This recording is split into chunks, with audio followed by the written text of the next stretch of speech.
Lakshmi ceramics நம்ம shop அனைத்திலும் top. All top brands எல்லாம் ஒரே இடத்துல. Lakshmi ceramics, India's largest retailer.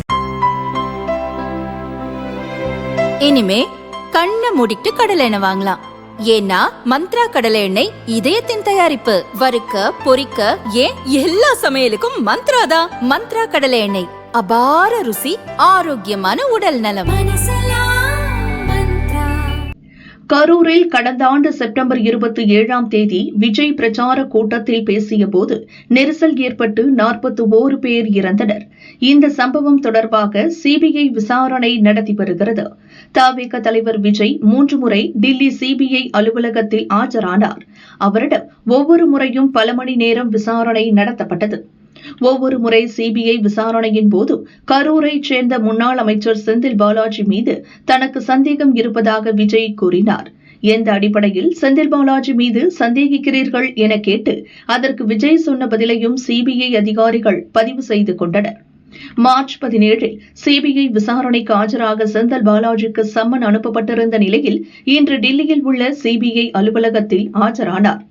10:30 மணிக்கு செந்தில் பாலாஜி சிபிஐ அலுவலகத்தினுள் சென்றார்.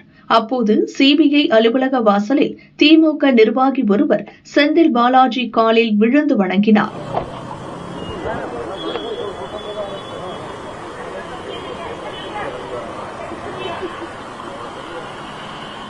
அதன் பிறகு அலுவலகத்தினுள் சென்ற செந்தில் பாலாஜியிடம் சிபிஐ அதிகாரிகள் விசாரணையை துவங்கினர்.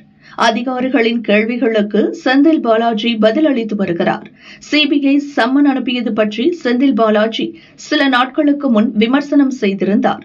கூட்டம் நடத்தியது தவிக. அப்படி இருக்க எந்த அடிப்படையில் சிபிஐ எனக்கு சம்மன் அனுப்பியது என தெரியவில்லை என்றார்.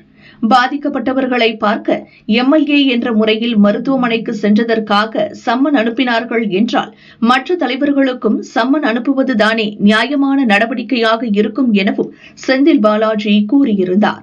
எந்த அடிப்படையில் சம்மன் கொடுத்திருக்காங்க? நிகழ்ச்சி நடத்தினது ஒரு இயக்கம், நிகழ்ச்சிக்கு ஏற்பாடு செய்யப்பட்டது காவல்துறை நிர்வாகங்கள். அதில் எனக்கும் சம்மன் வந்திருக்குங்கிறது ஒரு ஆச்சரியமான விஷயமாக தான் நான் பார்க்குறேன்.